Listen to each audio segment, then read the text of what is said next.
ജെറമിയ പ്രവചനം 31:9 നമ്മൾ വായിച്ചത്. എന്താണത്?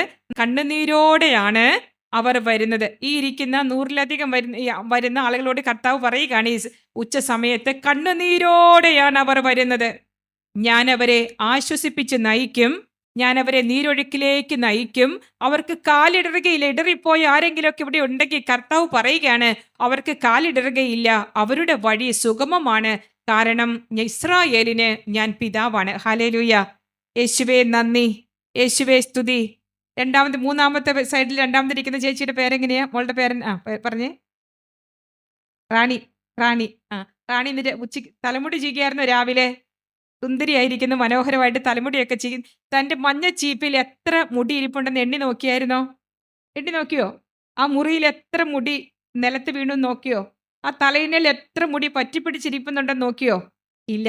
എന്നാൽ റാണിയെ തൻ്റെ തങ്കക്കുടം പോലെ ചങ്കിലിട്ട് സ്നേഹിക്കുന്ന യേശുക്രിസ്തുവിനറിയാം, എൻ്റെ തങ്കക്കുടമായ, എൻ്റെ കൺമണിയായ, എനിക്ക് പ്രിയങ്കരിയായ റാണി തൻ്റെ മഞ്ഞ ചീപ്പെടുത്ത് തൻ്റെ തലമുടി കോന്തിയപ്പോൾ അവളുടെ തലയിലെ 1,48,525 മുടി പറഞ്ഞ് ആ മഞ്ഞ ചീപ്പിന്റെ 7ാമത്തെ കണ്ണിയിൽ ഇരിപ്പുണ്ട് എന്നറിയാവുന്ന ഒരാളുണ്ട്. അതാരാണത്?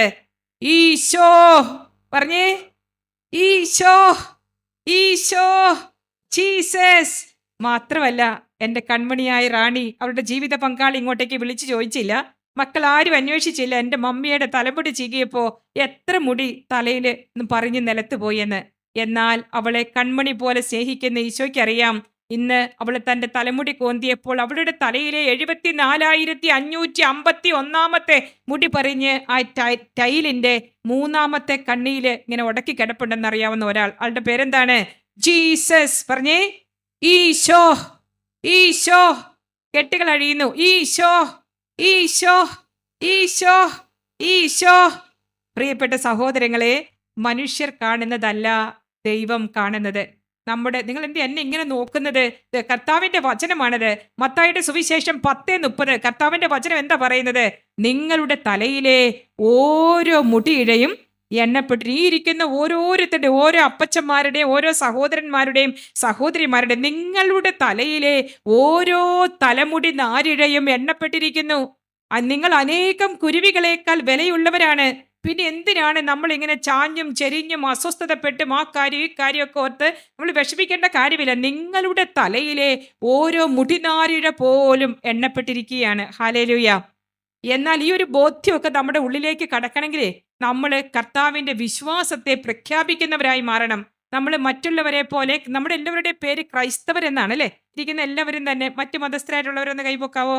മറ്റു മതത്തിൽ നിന്ന് ആരാണെങ്കിലും പ്രിയപ്പെട്ടവരെ, നമ്മുടെ പേര് ക്രൈസ്തവർ. ക്രൂശിതനായ കർത്താവിന്റെ അനുഗാമികളാണ് നമ്മൾ ഓരോരുത്തരും. അവൻ നടന്ന അതേ പാതയിലൂടെ നടക്കുവാൻ പ്രത്യേകം ദൈവത്താൽ വിളിക്കപ്പെട്ടവരാണ് നമ്മൾ. സങ്കീർത്തനങ്ങളുടെ പുസ്തകം 56-ാം അധ്യായം 8-ാം വചനം പറയുന്നുണ്ട്. സങ്കീർത്തനം 56:8 കർത്താവിന്റെ വചനം പറഞ്ഞ് 2 കര ഉയർത്തിക്കൊണ്ട് പറഞ്ഞേ, കർത്താവ് എൻ്റെ അലച്ചിലുകൾ എണ്ണിയിട്ടുണ്ട്, എൻ്റെ കണ്ണുനീർ കണങ്ങൾ അവിടുന്ന് കുപ്പിയിൽ ശേഖരിച്ചിട്ടുണ്ട്. കർത്താവ് എൻ്റെ അലച്ചിലുകൾ എണ്ണിയിട്ടുണ്ട്, എൻ്റെ കണ്ണുനീർ കണങ്ങൾ അവിടുന്ന് കുപ്പിയിൽ ശേഖരിച്ചിട്ടുണ്ട്. ഹല്ലേലൂയ. കരം താഴ്ത്തി വെച്ചേ. ഞാൻ ഒരിക്കലും ഇടുക്കി രൂപതയിലെ പാറത്തോട് ഇടവകയിൽ ഒരു ഇടവക ധ്യാനം നടത്തി. ഇടവകയുടെ ധ്യാനത്തിന്റെ അവസാനിക്കുന്നതിന്റെ സെക്കൻഡ് ലാസ്റ്റ് ദിവസം ഒരു 70-ലധികം പ്രായമുള്ള ഒരു നല്ലൊരു അപ്പച്ചൻ എന്നോട് വന്നിട്ട് പറഞ്ഞു, അമ്മ എന്നാ പൊട്ടത്തരവായി ആൾക്കാരെ നിന്ന് വിളിച്ചു പറഞ്ഞത്, നിങ്ങളുടെ കണ്ണുനീർ കണങ്ങളൊക്കെ കർത്താവ് കുപ്പിയിൽ ശേഖരിച്ചിട്ടുണ്ടെന്ന്. അതേ, ഈ സിസ്റ്റർമാരുടെയും വൈദികരുടെയും ഒക്കെ കണ്ണുനീര് മാത്രമേ കുപ്പിയിൽ ശേഖരിക്കാൻ പറ്റത്തുള്ളൂ. സിസ്റ്റർ ഇങ്ങനത്തെ പൊട്ടത്തരമൊക്കെ ആൾക്കാരെ നിന്നിട്ട് പറയലേ. കാരണം സിസ്റ്റർക്ക് അറിയാവോ, ഞങ്ങളുടെയൊക്കെ കണ്ണുനീര് കുപ്പിക്കകത്ത് കൊള്ളത്തില്ല, കുടുംബജീവിതക്കാരുടെ. മാത്രമല്ല, സിസ്റ്ററിന്റെ വാക്കുകളൊക്കെ ഒന്ന് ധ്യാനപ്രസംഗത്തിന് മാറ്റി പറയണം. പ്രിയപ്പെട്ട കുടുംബജീവിതക്കാരെ, കർത്താവ് നിങ്ങളുടെ കണ്ണുനീർ കന്നാസിലും അതിനുശേഷം അത് വീപ്പയിലേക്കും പകർത്തിയിട്ടുണ്ടെന്ന് ഇപ്രകാരമായിരിക്കണം സിസ്റ്റർ ഇനി മുതൽ പ്രസംഗിക്കാൻ. ഞങ്ങൾക്ക് അരിശം വരുമായിരുന്നു സിസ്റ്ററെ, നിങ്ങളുടെ കണ്ണീർ കണങ്ങൾ കർത്താവ് കുപ്പിയിൽ ശേഖരിച്ചിട്ടുണ്ടെന്ന് പറഞ്ഞപ്പോൾ ഞാൻ പറഞ്ഞു, അപ്പച്ച ദൈവവചനത്തിന്റെ മുന മുറിച്ചിട്ട് എനിക്ക് സംസാരിക്കാനാവില്ല. കർത്താവിന്റെ വചനം എന്ത് പറഞ്ഞു, നിങ്ങളുടെ കണ്ണുനീർ കണങ്ങൾ കുപ്പിയിൽ ശേഖരിച്ചിട്ടുണ്ടെന്ന് കർത്താവ് പറഞ്ഞാൽ അങ്ങനെ എനിക്ക് പറയാൻ പറ്റത്തുള്ളൂ. അപ്പോൾ ഞാൻ പറഞ്ഞു, എൻ്റെ അപ്പച്ച, കർത്താവിന്റെ കുപ്പി എന്ന് പറയുന്നത് നമ്മുടെ കണ്ണിൽ മരുന്നൊഴിക്കുന്ന കുപ്പി പോലത്തെ കുപ്പിയല്ല, വലിയ വീപ്പയേക്കാളും വലുതാണ് കർത്താവിന്റെ കുപ്പി. അപ്പോ ചേട്ടൻ പറയുകയാണ്, സിസ്റ്റർ ദയവ് ചെയ്ത് ഇങ്ങനെയൊക്കെ ഒന്ന് തിരിച്ചു പറയാമോ, ഞങ്ങൾ പാവങ്ങളാണ്, ഇതൊന്നും ഞങ്ങൾക്ക് മനസ്സിലാകത്തില്ല. Hallelujah. Ave Maria, Ave Maria, Ave Maria. പ്രിയപ്പെട്ടവരെ, അവിടുന്ന് നമ്മുടെ അലച്ചിലുകൾ എണ്ണീട്ടുണ്ട്. ഇവിടെ ഇരിക്കുന്ന ഓരോരുത്തരുടെയും മുഖത്തേക്ക് നോക്കിയാൽ ഒരുപാട് ജീവിതത്തിന്റെ അലച്ചിലുകളുടെ ഇടയ്ക്കാണ് നിങ്ങൾ ഇങ്ങനെ ഒരു 5 ദിവസം കർത്താവിന് വേണ്ടി കൊടുക്കുന്നത്. ഇത് കർത്താവിന് വേണ്ടി മാറ്റിവെക്കപ്പെട്ട ദിവസങ്ങളാണ്. നമുക്കറിയാം, സക്കേവൂസ് എന്ന് പറയുന്ന മനുഷ്യൻ ഈശോയെ കാണാൻ ആഗ്രഹിച്ച് ഉടുത്തൊരുങ്ങി അദ്ദേഹം മരത്തിലേക്ക് കയറിയപ്പോ കർത്താവ് എന്താ ചെയ്തത്? ഈശോ എന്ത് ചെയ്തു? അവന്റെ വീട്ടിലേക്ക് കയറി. ഹല്ലേലൂയ. ഈ ദിവ്യകാരുണ്യ ഈശോയുടെ മുൻപിൽ, ക്രൂശിതന്റെ മുൻപിൽ മറ്റെല്ലാ വ്യഗ്രതകളും മാറ്റിവെച്ച് മൊബൈൽ ഫോണും കൊടുത്ത് നമ്മൾ ഇവിടെ സമയം ചെലവഴിക്കുമ്പോൾ കർത്താവ് നമ്മുടെ വീട്ടിലേക്ക് കയറിയിട്ടുണ്ട്. ഹല്ലേലൂയ. യേശുവേ നന്ദി. ഈശോ കയറിയ വീട് മാറ്റം വന്ന വീടാണ്.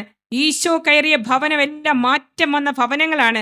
പ്രിയപ്പെട്ടവരെ, നമുക്കെല്ലാവർക്കും അറിയാം, ബൈബിളിലാകെ എത്ര വചനമുണ്ട്? പ്രിയപ്പെട്ടവരെ, ബൈബിളിലാകെ എത്ര വചനമുണ്ട്? യെസ്, ഇവിടെ നല്ല അഭ്യസ്ത വിദ്യരായിട്ടുള്ള ആളുകളൊക്കെ ഇരിക്കുന്നുണ്ട്. കർത്താവിന്റെ ആകെ എത്ര വചനമുണ്ട് എഴുതപ്പെട്ടിരിക്കുന്നത്? 35,526 വചനം. ദാനിയേലച്ചന്റെ ഒക്കെ പ്രസംഗത്തിൽ കേട്ടതാണ്, ഇങ്ങനെ യൂട്യൂബിൽ നിന്ന് കേട്ടതാണ്. 35,526 വചനമാണ് ആകെയുള്ളത്. ഞാൻ എണ്ണി നോക്കിയതല്ല. പ്രിയപ്പെട്ടവരെ, what is the cost of one word of God? അതിൻ്റെ അകത്തൊരു ഒറ്റ വചനത്തിന്റെ വില എന്താണ്? സങ്കീർത്തനം 119:72. 2 കരം ഉയർത്തിക്കൊണ്ട് പറഞ്ഞേ, കർത്താവേ, ആയിരക്കണക്കിന് പൊൻവെള്ളി നാണയങ്ങളെക്കാൾ അങ്ങയുടെ വചനത്തിൽ നിന്ന് പുറപ്പെട്ടു വരുന്ന നിയമമാണ് എനിക്ക് കൂടുതൽ അഭികാമ്യം. കൈതാത്തിയിട്ടെ. ഒപ്പം വചനത്തിനാണോ സ്വർണത്തിനും വെള്ളിക്കൊക്കെയാണോ വില കൂടുതൽ? കർത്താവെ, ആയിരക്കണക്കിന് പൊൻവെള്ളി നാണയങ്ങളെക്കാൾ അങ്ങയുടെ വചനത്തിൽ നിന്ന് പുറപ്പെട്ടു വരുന്ന നിയമമാണ് എനിക്ക് കൂടുതൽ അഭികാമ്യം. എന്തിനാണ് സഹോദരങ്ങളെ വില കൂടുതൽ? കർത്താവിന്റെ വചനത്തിനാണ്. ഞാൻ ഇവിടെ നോക്കുമ്പോൾ എനിക്ക് 50, 60 വയസ്സുകാർ, 25 വയസ്സുകാർ എനിക്ക് കാണാനായിട്ട് പറ്റുന്നുണ്ട്.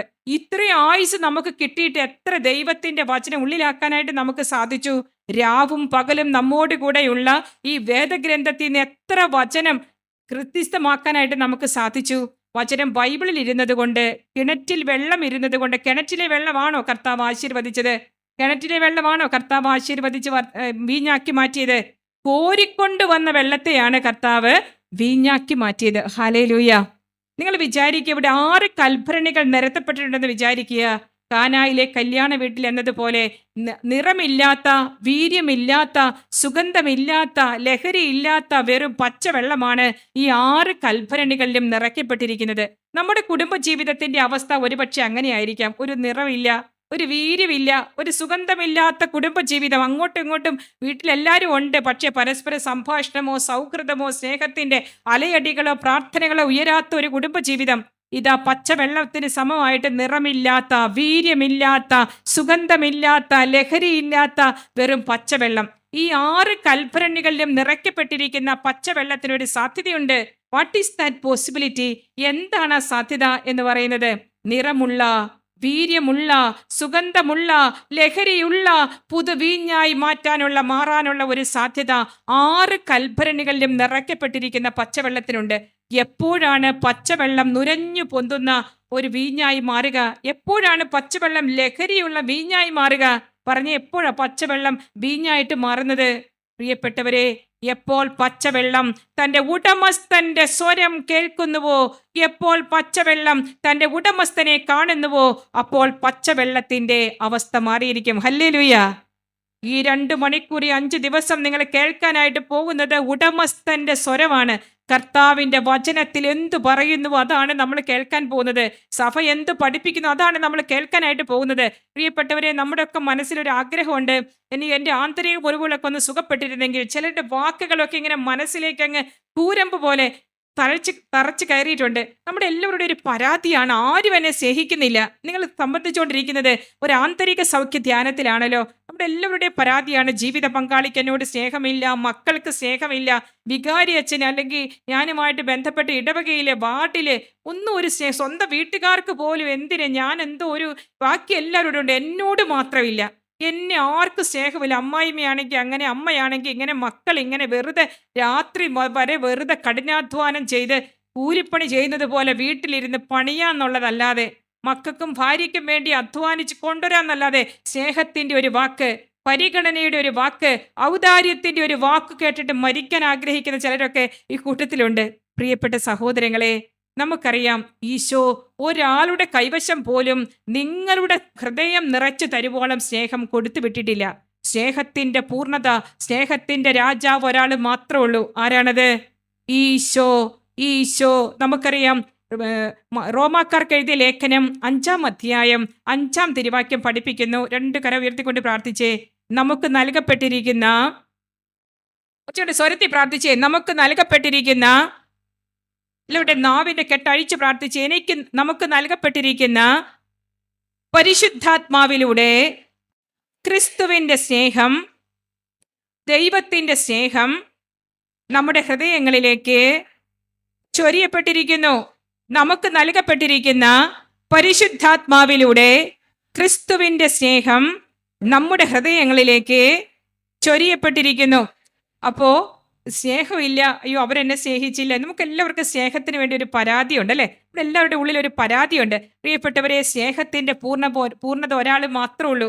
നമുക്ക് ഈ സ്നേഹം കിട്ടണമെങ്കിൽ നമ്മൾ കർത്താവിന്റെ സന്നിധിയിൽ ഇരിക്കണം. ഈ 5 ദിവസം കൊണ്ട്, കഴിഞ്ഞ 5 വർഷം കൂടി ധ്യാനം കൂടുന്നവരൊക്കെ കാണും, ഏതെങ്കിലുമൊക്കെ സ്നേഹത്തിന്റെ പരാതികളോ പരാധീനതകളോ ഒക്കെ അനുഭവിക്കുന്നവരും ഏറ്റുപറയുന്നവരൊക്കെയാണ് നമ്മളെങ്കിൽ സ്റ്റോപ്പ്, നമുക്കത് നിർത്താം. സ്നേഹത്തിന് വേണ്ടി ഇറക്കേണ്ടവരല്ല നമ്മൾ. സ്നേഹത്തിന്റെ രാജാവിന്റെ പക്കലാണ് നമ്മൾ പാർക്കുന്നത് ഈ 5 ദിവസത്തിന്റെ ദിനരാത്രങ്ങൾ. നിങ്ങൾക്ക് ഹൃദയത്തിൽ സ്നേഹം അനുഭവിക്കാൻ പറ്റുന്നില്ല, എന്തോ എല്ലാവരോടും ഇറിറ്റേഷനാണ്, വെറുപ്പാണ്, മുന്നോട്ട് പോകാൻ ആവാത്ത വിധം ഇരുളടഞ്ഞിരിക്കുകയാണ് എന്നൊക്കെ തോന്നുന്നവർ ഈ വചനം ഏറ്റെടുത്ത് അങ്ങോട്ട് പ്രാർത്ഥിക്കണം.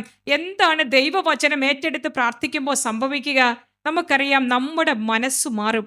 Hallelujah, hallelujah. ഒരു വ്യക്തിയെ സുഖപ്പെടുത്തുവാൻ സാധിക്കുന്നത് ചിന്തയാണ് എല്ലാ പാപത്തിന്റെയും തുടക്കം എന്ന് പറയുന്നത് അല്ലേ?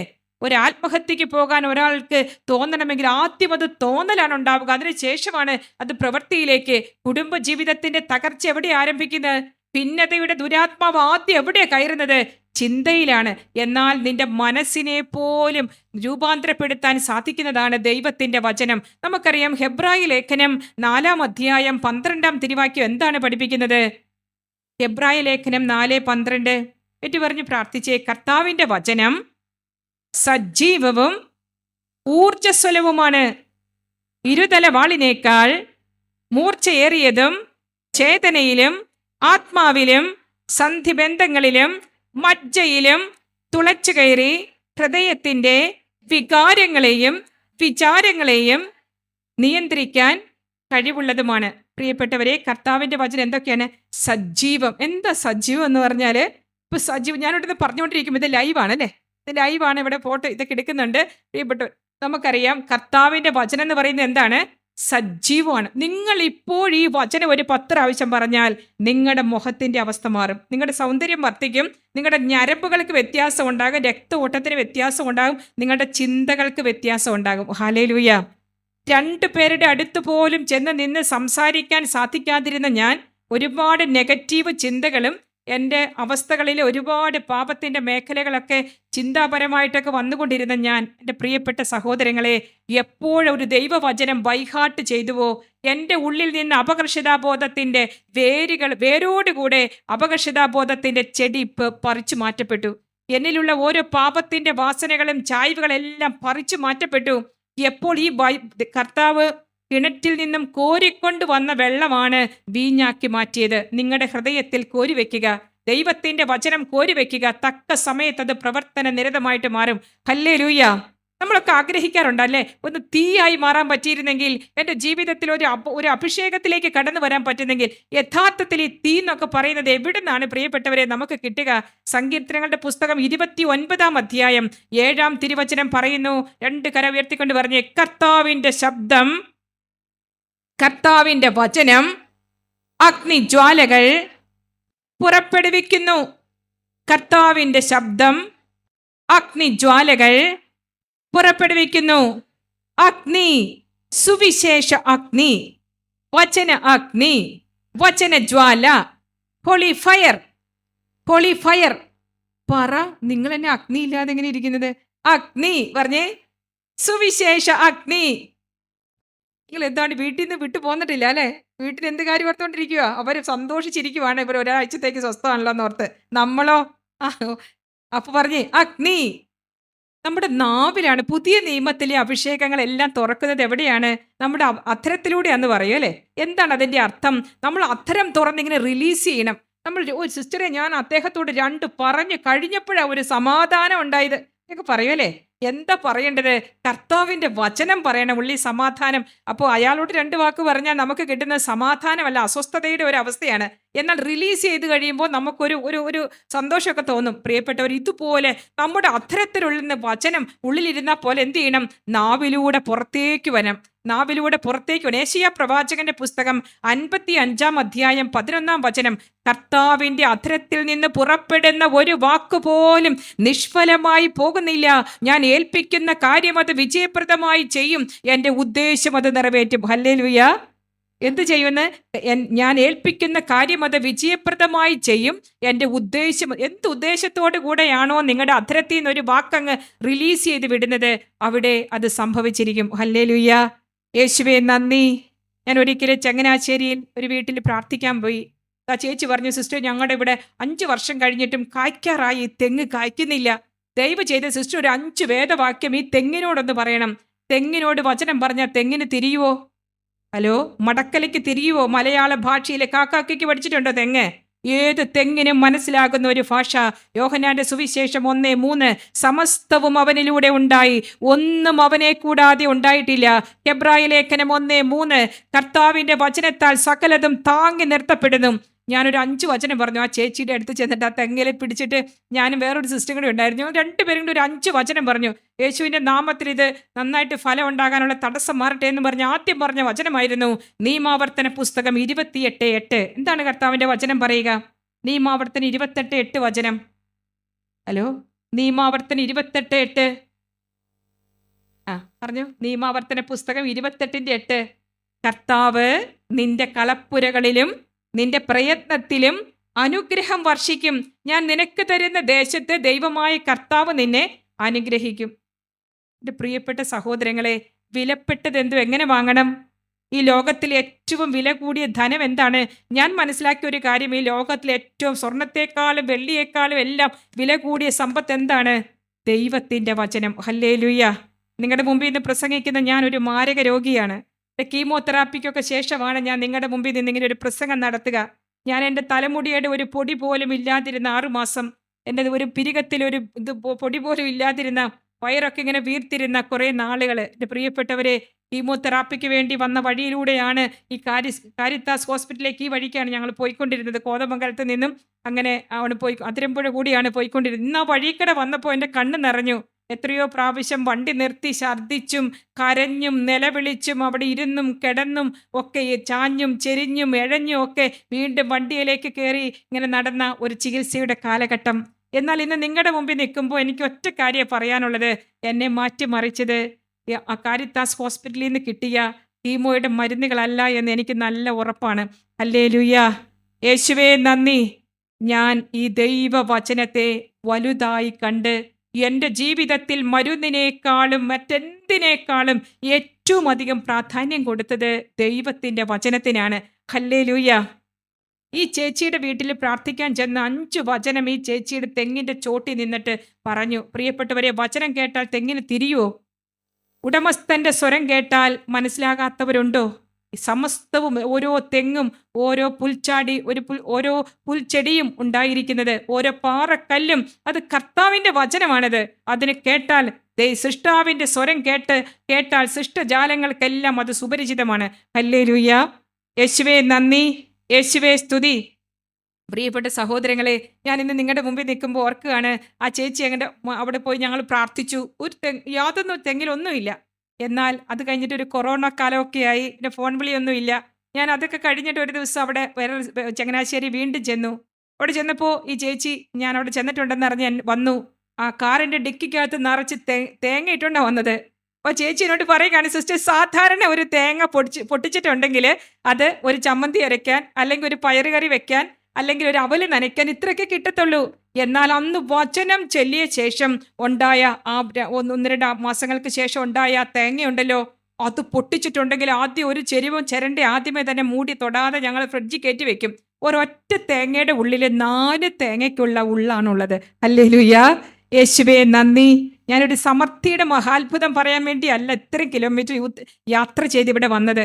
ഒരു മന്ത്രം ഉച്ചരിക്കുന്നത് പോലെ അല്ല ദൈവത്തിൻ്റെ വചനം. ഇത് സൗഖ്യദായകമായ വചനം, ഇത് അഭിഷേക വചനം.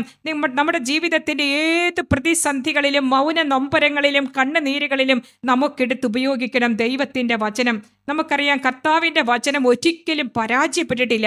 റോമാലേഖനം 9-ാം അധ്യായം 6-ാം വചനം പഠിപ്പിക്കുന്നു, ദൈവത്തിൻ്റെ വചനം ഒരിക്കലും പരാജയപ്പെട്ടിട്ടില്ല. ഒന്ന് പറഞ്ഞേ, എല്ലാവരും അധരം തുറന്നെന്ന് പറഞ്ഞേ, ദൈവത്തിന്റെ വചനം ഒരിക്കലും 10 വർഷം കഴിഞ്ഞാൽ പരാജയപ്പെടുവോ? ഒരിക്കലും പരാജയപ്പെടുകയില്ല. ഞാൻ പറയട്ടെ, പ്രഭാതത്തിൽ തന്നെ നിങ്ങൾ ഈ ദൈവത്തിന്റെ വചനം അങ്ങ് പ്രഖ്യാപിക്കുക. ഏത് പ്രതികൂലങ്ങളിലും കർത്താവിന്റെ വചനം പ്രഖ്യാപിക്കുക. ഇന്ന് പ്രഭാതത്തില് നേരം വെളുത്ത് കഴിഞ്ഞപ്പോൾ ഞാൻ ഇന്ന് രാവിലെ തന്നെ എൻ്റെ മുറിയിൽ നിന്ന് ഇറങ്ങുന്നതിന് മുമ്പ് തന്നെ ഞാൻ കർത്താവിൻ്റെ വചനം പ്രഖ്യാപിച്ചു. ഞാൻ ഇന്ന് പ്രഖ്യാപിച്ച വചനമാണ് സങ്കീർത്തനങ്ങളുടെ പുസ്തകം 20-ാം അധ്യായം 6-ാം വചനം. എന്താണത് പറയുക? സങ്കീർത്തനം 20-ാം അധ്യായം 6-ാം വചനം പറയുന്നു, കർത്താവ് തൻ്റെ അഭിഷിക്തനെ സഹായിക്കുമെന്ന് ഞാൻ ഇപ്പോൾ അറിയുന്നു. അവിടുന്ന് വിശുദ്ധ സ്വർഗത്തിൽ നിന്ന് അവനെ അനുഗ്രഹിക്കും, തൻ്റെ വലത്ത് കൈകൊണ്ട് അവനെ അനുഗ്രഹിക്കുന്ന പറഞ്ഞേക്കുന്നത് അല്ലേ? സങ്കീർത്തനം 20-ന്റെ 5 എടുത്ത് 6-ാം അധ്യായം 6-ാം വചനം എടുത്ത് വായിക്കാവോ? സങ്കീർത്തനങ്ങളുടെ പുസ്തകം 20-ന്റെ 6. ചിലരുടെയൊക്കെ ഒട്ടിപ്പിടിച്ചിരിക്കുകയാണ് ബൈബിള്, പറിച്ചു മാറ്റ്. ഓക്കെ, വായിച്ചോ. സങ്കീർത്തനം 20-ാം അധ്യായം 6-ാം വചനം ഒന്ന് വായിച്ചേ. എല്ലാവരും എടുത്തൊന്ന് വായിച്ചൊന്ന് തുറന്നേ. കർത്താവിൻ്റെ വചനം തുറക്കുമ്പോൾ അത് പ്രകാശം പകരും. കർത്താവിൻ്റെ വചനങ്ങളുടെ ചുരുൾ അഴിയുമ്പോൾ അവിടെ പ്രകാശ ധോരണി ഉണ്ടാകും. എടുത്തൊന്ന് വായിച്ചേ.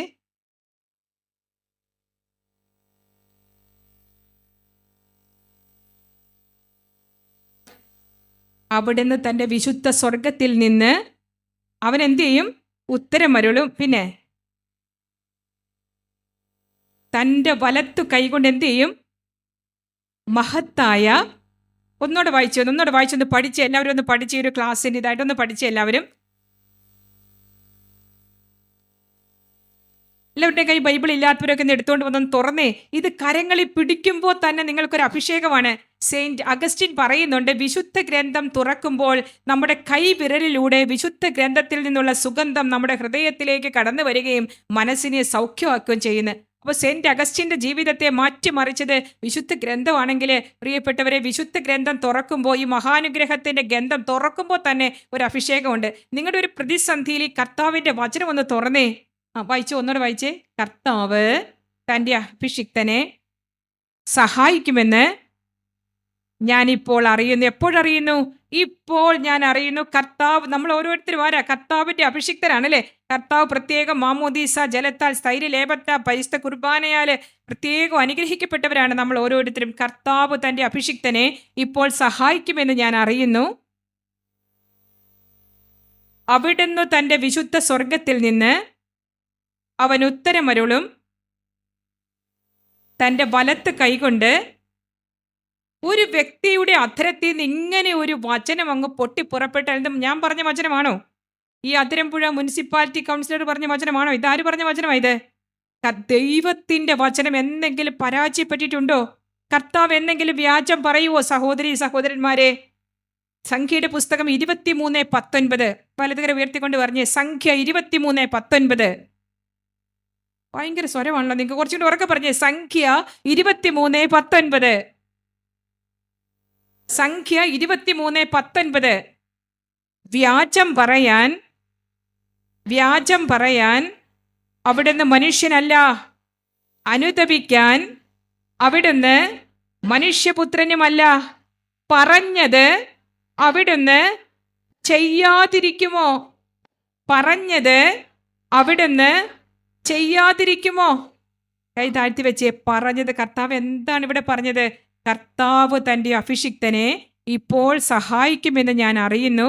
വിശുദ്ധ സ്വർഗത്തിൽ നിന്ന് അവിടുന്ന് അവന് ഉത്തരമരുളും. എന്തെങ്കിലുമൊക്കെ പ്രതിസന്ധിക്ക് ഉത്തരം കിട്ടാത്തവരിവിടെ ഉണ്ടെങ്കിൽ നിങ്ങൾ എന്ത് ചെയ്യണം?